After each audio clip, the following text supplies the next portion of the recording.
O Lugerson perguntou, porque é do dia a dia dele, produzir alguns legumes, alguns frutos também, que a botânica nos esclarece, de hábito rasteiro. Do mesmo jeito que se a gente não tutorar um pé de tomate bem produzido, ele vai para o chão também, que é o tomate industrial. E tira uma dúvida, tomate é fruta ou é verdura? Ele é fruto. É um fruto, né? É um fruto, é um fruto que a gente encara ele como legume, mas ele é um fruto. Mas vamos lá. A gente vai tutorar tudo que a gente quer consumir limpo, certo? Sem uma possível degradação de algum lado, principalmente na época molhada do ano, a gente tutora se tiver valor agregado. Logicamente que lá no nosso quintal, como a gente não está pensando somente em valor financeiro, e sim em qualidade do produto, qualidade de vida, aí você vai tutorar tudo que você pode que seja rasteiro. Primeiro, uma coisa que o Lugerson levantou aí, sujeira do quê? Do inso, não é sujeira de lixo não, é sujeira do inso, ali do mato, da planta daninha. É muito mais fácil controlar e conduzir um plantio tutorado. Por quê? Porque a enxada vai entrar nas ruas e você não vai ter que tirar uma rama, varrer ou carpir e depois voltar ela. Então, eu produzi muito produto tutorado lá em Cuiabá, Ivan. Eu tutorava pepino, principalmente o pepino quando ele está com uma produção muito pesada, muito forte, que ele fica muito comprido e grande, e você precisa tutorar ele para ter qualidade. O pepino, assim como outros legumes, a dona de casa prefere aquele que não tem uma banda amarela. A dona de casa é um dos clientes mais exigentes que existe. E o amarelo ele fica quando tem contato com o sol. No chão ali, né, Isso, e não pega luz solar. Isso, a parte de cima fica normal e a parte de baixo fica esbranquiçada, amarelada. Exatamente. E a dona de casa, ela é um dos clientes, eu passei por isso durante 12 anos quase em Cuiabá.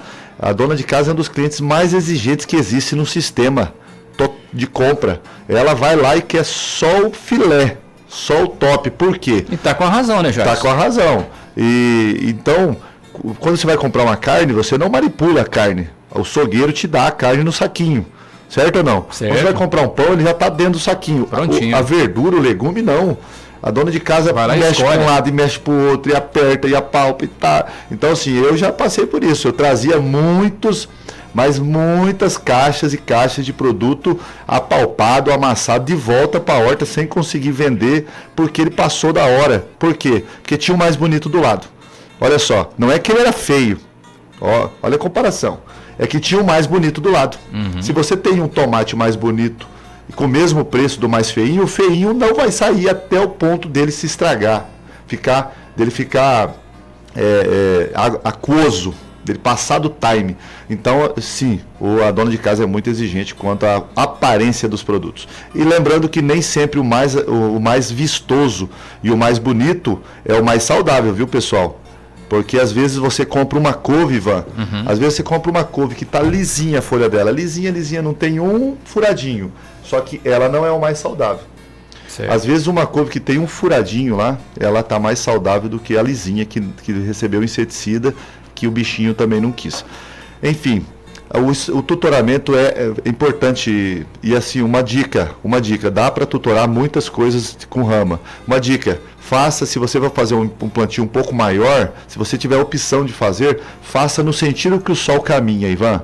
No sentido do sol, olha só, o sol nasce a oeste, a leste e se põe a oeste. Isso. Então você não faça um tutor, ou você não faça a espaldeira sentido norte-sul.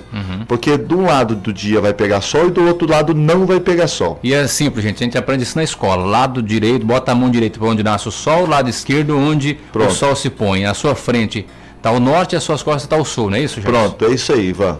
Matou. E aí você faz o tutor, é igual fazer uma granja de aves e suínos. Você faz a lateral dela, a frente dela, um dos lados para o leste e outro para o oeste, para o sol caminhar em cima da cumieira e não ficar caminhando nas laterais da granja para ficar aglutinando os pintinhos, as galinhas, os frangos, os suínos de um lado da granja e do outro lado do outro período do dia, que vai amassar eles, vão pisotear e vão matar eles entre si lá, vão competir por espaço.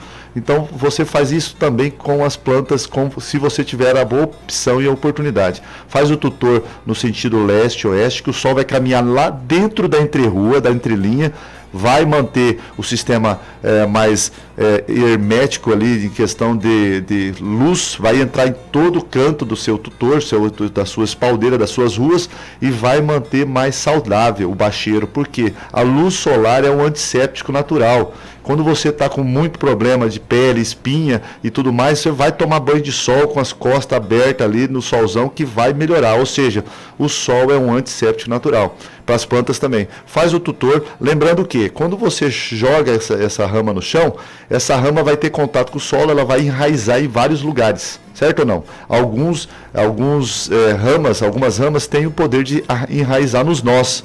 Como você vai conduzir esses nós, não vai ser enraizados, então você precisa ter um solo bem drenado, mas bem irrigado constantemente, fértil, e você precisa de mais plantas por linha daí, porque aquela rama não vai se espalhar tanto, não vai ficar aquele banzé de rama que você não consegue nem achar o chão para pisar. Você vai tutorar, vai ter uma rama com menos potencial de absorção de nutrientes, então você vai precisar ter uma adubação legal, aquela folhinha que você ia queimar, joga no pé da rama, ou faz uma compostagemzinha ali no fundo de casa e joga no pé dela. E também você vai precisar colocar mais plantas por metro linear ali. Mas cada um tem o seu segredo. O negócio da horta, principalmente de fundo de quintal, não é entrar sabendo toda a técnica, Ivan, Maico, é fazer.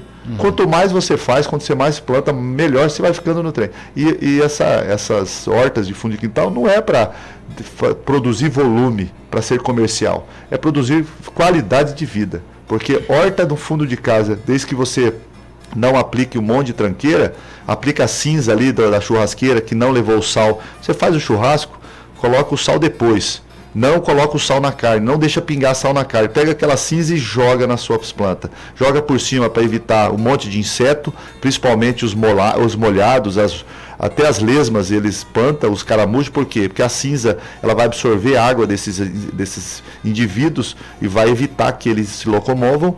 Vai matar muito insetinho aí por asfixia. Lembrando que os insetos têm respiração cutânea, ele respira pela pele do corpo, pelos funículos que tem no corpo.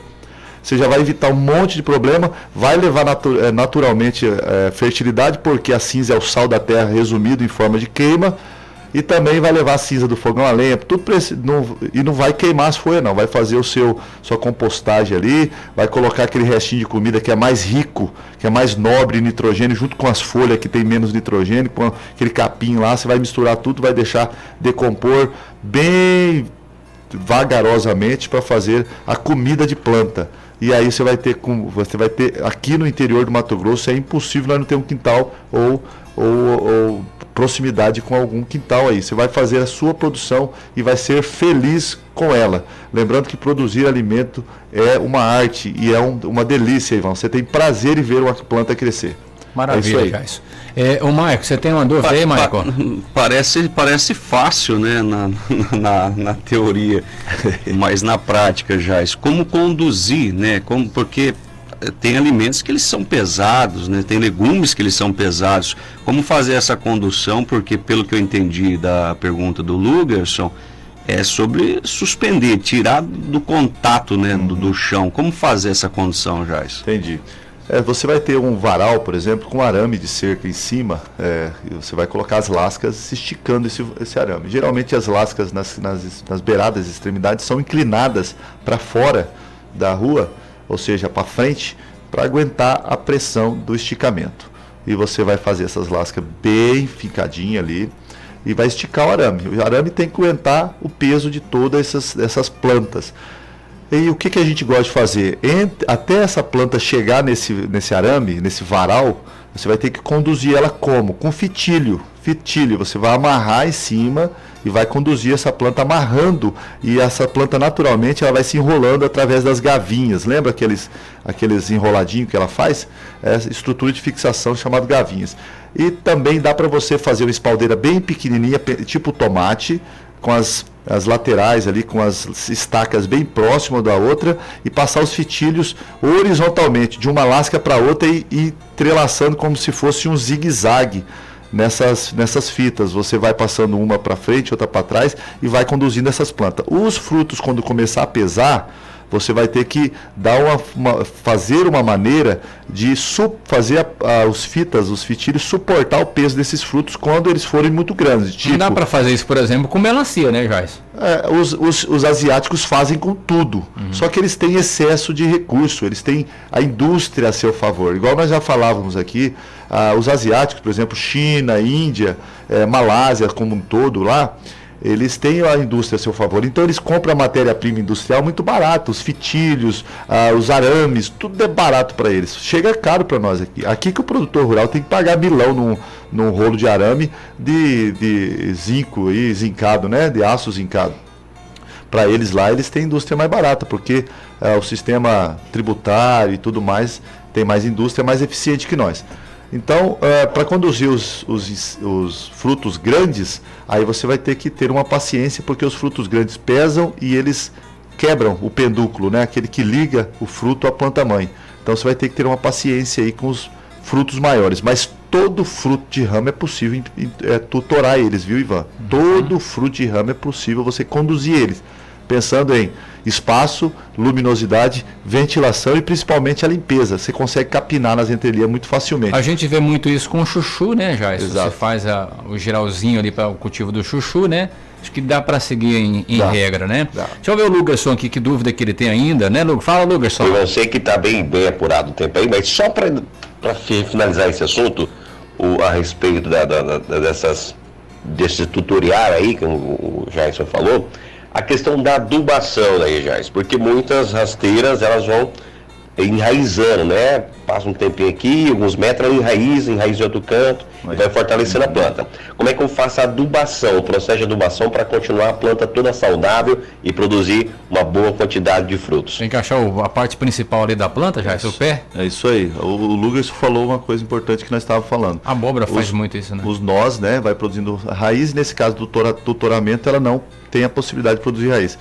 Como que você faz a adubação? Através de uma adubação boa de base. Quando você está fazendo o berço de plantio, que popularmente a gente conhece como cova, olha só, é o berço de plantio, você vai abrir o berço, a cova ali, e vai fazer fosfatagem, fósforo lá embaixo do buraco, certo? Com calcário. Você vai fazer calcário, vai pegar uma mãozada de calcário e vai semear o calcário na cova. Você vai deixar branca assim a superfície, beleza? Vai misturar tudo isso aí e vai jogar um pouco de terra. E depois você entra com fósforo. Qual que é a melhor fonte que nós gostamos? Super simples. Joga ali 20 gramas de super simples por covinha, 20, 30 gramas de super simples por covinha, já misturado com a terra, e vai deixar no fundo da cova. Isso aí vai ser no fundo do berço.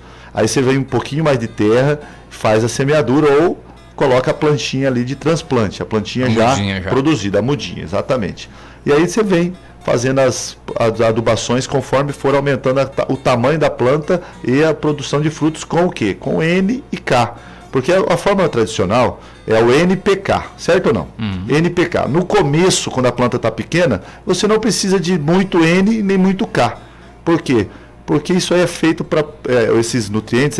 Primeiro, o N estimula a parte vegetativa, ou seja, folhosa. Por isso que você aplica muito N e K nas couves, por exemplo, no alface.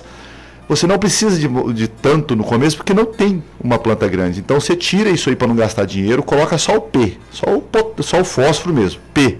Lembrando, gente, que é P de fósforo lá do antigamente, que era escrito PH, fósforos, lá do grego, enfim.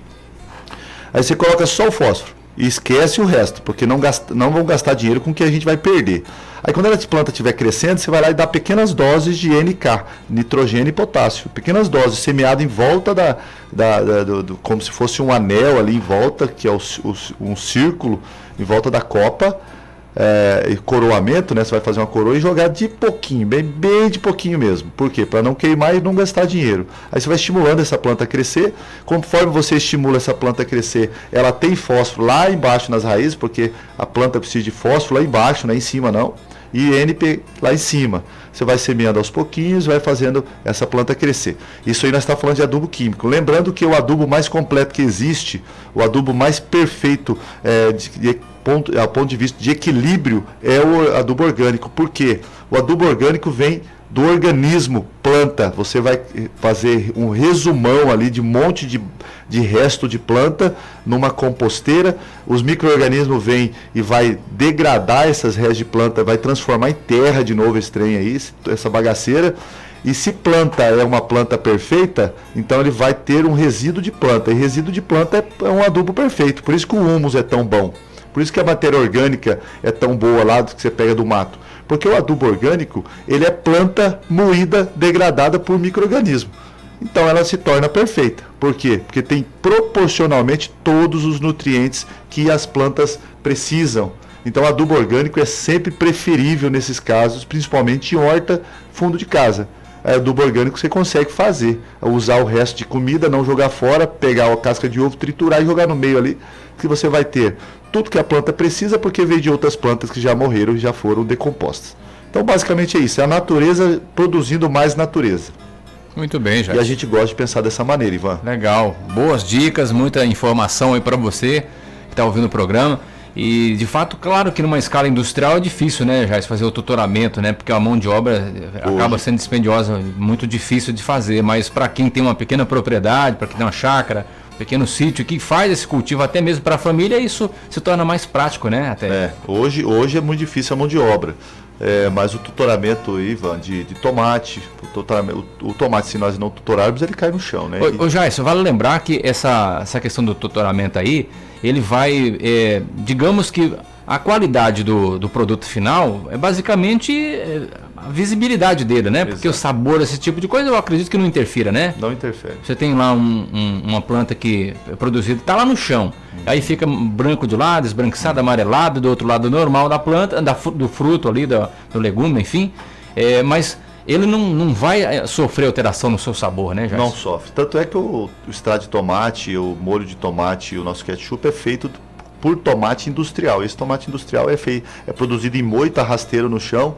sem o tutoramento para as máquinas de colher, né, passar e resumir logo o trabalho, que seria dezenas de pessoas. Então, no caso aqui da dúvida do Lugerson, para quem está cultivando em casa, que é o caso, pelo que eu entendi, o caso dele, que tem uma pequena propriedade no município, não há necessidade, às vezes, desse investimento todo, né, Jéssica? Porque ele gera uma certa dificuldade. Agora, para quem, um feirante, quer vender um produto diferenciado, né, sem essa diferenciação ali de qualidade, isso aí seria talvez interessante, né? É isso aí. Para o feirante é muito importante a qualidade visual, né? Exato. Porque o dono de casa, quem compra comida é exigente. Eu nunca vi a gente compra muitas coisas sem poder palpar e pegar. Mas a comida, o legume principalmente, a verdura e o fruto ali, a dona de casa apalpa mesmo. E tem que estar bonito, porque se tiver feio, ele nem apalpado vai ser, viu? É isso aí, gente. Mais ou menos por aí.